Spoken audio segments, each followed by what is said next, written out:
بسم الله الرحمن الرحيم الحمد لله رب العالمين اللهم صل وسلم على نبينا محمد وعلى آله وأصحابه أجمعين أما بعد السلام عليكم ورحمة الله وبركاته. Bienvenue sur Al-Fusha, l'arabe en vidéo.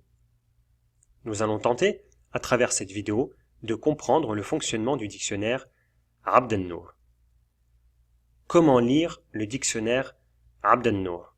Ce n'est pas quelque chose de très compliqué. Il faut dans un premier temps chercher un mot. Nous allons nous choisir le verbe kataba, le verbe écrire. Le verbe écrire, comme je viens de vous le dire, se dit en arabe kataba. Vous avez pu remarquer que le dictionnaire Abd an-Nour est composé de 2 volumes. Il faut donc chercher ce mot dans l'un des 2 volumes. Donc comment faire pour savoir dans quel volume se trouve ce verbe-là? Eh bien nous regardons d'abord la première lettre, le kef. Ensuite, une fois que nous avons trouvé le volume correspondant au kef, eh bien nous cherchons les autres lettres, le ta et le ba, afin que nous puissions trouver le mot. Le kef, en l'occurrence, se trouve dans le 2e volume. Nous prenons le 2e volume du dictionnaire Abd an-Nour et nous l'ouvrons.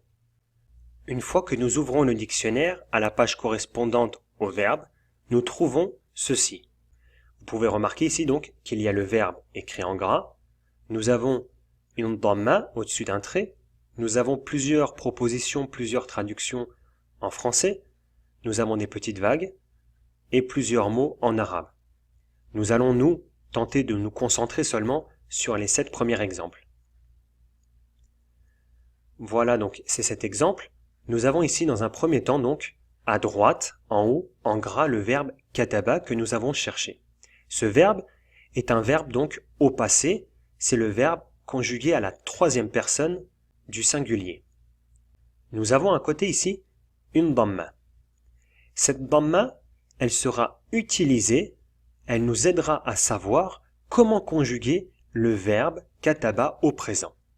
Nous avons ici la dhamma. Cette dhamma devra prendre position sur la lettre du milieu. Le verbe kataba se conjuguera donc yaktubu. Kataba, yaktubu. Pour certains verbes, nous pouvons trouver ici une fatha, une kasra, ou parfois certains verbes peuvent avoir plusieurs voyelles. Cela signifie que ce verbe peut se conjuguer de plusieurs manières. Ici, en l'occurrence, nous dirons kataba. Il y a ici la dhamma, donc au présent, ça donnera yaktubu. Kataba, yaktubu.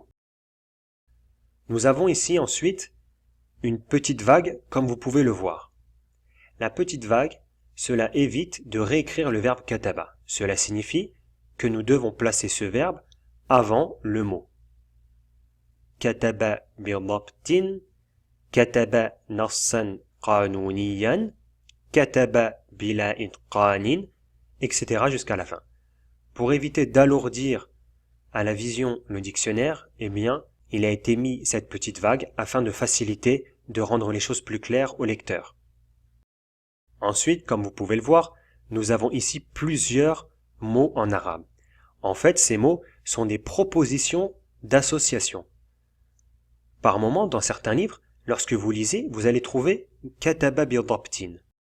Eh bien, la traduction en français sera différente du verbe kataba lorsqu'il est isolé, lorsqu'il est seul. Le verbe kataba tout seul veut dire écrire, mettre par écrit. Si le verbe est associé à un autre mot, eh bien la traduction sera différente. Si nous disons kataba bi-dhabtin, nous ne dirons pas par exemple écrire avec précision. Nous dirons plutôt orthographier. Si nous disons kataba nassan qanouniyan, la traduction la plus correcte sera de dire libeller, rédiger dans les formes. Donc, les mots que vous avez ici, à côté de la petite vague, ce sont des propositions d'assemblage avec le mot que vous avez cherché. Enfin, nous avons un dernier point à aborder sur cette page, c'est cette abréviation. Nous avons ici un mime avec un jim. Qu'est-ce que cela signifie? Au début du dictionnaire, il y a un tableau où toutes les abréviations sont citées avec leur sens. En l'occurrence, mime, jim veut dire majaz, sens figuré. Lorsque nous faisons l'assemblage du verbe kataba avec le mot bihamiyatin, kataba bihamiyatin. Eh bien, le sens ne sera pas un sens réel, mais plutôt un sens figuré. Cela voudra dire brûler le papier.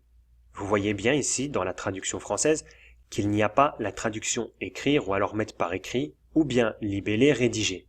Car c'est un sens figuré, non pas un sens réel. Voilà donc quelques points du fonctionnement du dictionnaire Abd an-Nour. Ce dictionnaire est réellement le dictionnaire ou l'un des dictionnaires les plus simples à utiliser pour le débutant. Car nous cherchons le mot dans le dictionnaire dans l'ordre de ses lettres. Cependant, il faut faire attention car cela n'est pas valable avec les verbes conjugués au présent. Par exemple, le verbe kataba, lorsqu'il est conjugué au présent yaktubu, si vous cherchez le verbe yaktubu, vous ne le trouverez pas. Et cela est aussi valable pour les pluriels. Par exemple, muslimuna, muslimoun, des musulmans. Eh bien, si vous cherchez muslimuna, vous ne le trouverez pas dans le dictionnaire. Il faudra revenir au singulier, muslim. Voilà quelques précisions que je voulais apporter. Maintenant que vous avez pris connaissance de ce dictionnaire, il ne vous manque plus que les cours afin de progresser, d'avancer.